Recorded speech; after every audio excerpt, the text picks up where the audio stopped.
বিশ্বনবীকে উদ্দেশ্য করে অ্যাড্রেস করে বললেন, নবী হে, ইহুদিরা কোনো বিষয়ে মীমাংসার জন্য যদি আপনার দরবারে আসে, বিচার করতে হয়, খবরদার অবিচার করবেন না। ফয়সালা যেটা করবেন ইজ্জতের সাথে করবেন, ন্যায় পরায়ণতার সাথে করবেন, কারণ ইন্নাল্লাহা ইউহিব্বুল মুকসিতিন।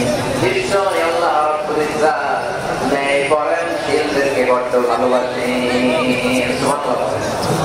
ন্যায় পরায়ণ লোকদেরকে আল্লাহ তাআলা বড্ড ভালোবাসেন। অন্য আয়াতে আল্লাহ তাআলা বলেন, وَنَضَعُ الْمَوَازِينَ الْقِسْطَ لِيَوْمِ الْقِيَامَةِ فَلَا تُظْلَمُ نَفْسٌ شَيْئًا।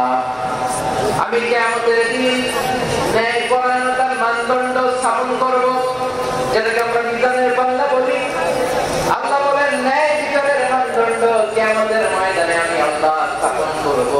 সেদিন কারো প্রতি বিন্দু পরিমাণ, এক জুল পরিমাণ বিচার করা হবে না, কোন বিচার করা হবে না। সেদিন সুশাসন হবে, সুবিচার হবে, ন্যায় পরায়ণতার সাথে বিচার হবে। আওয়াজ করে পড়েন আল্লাহু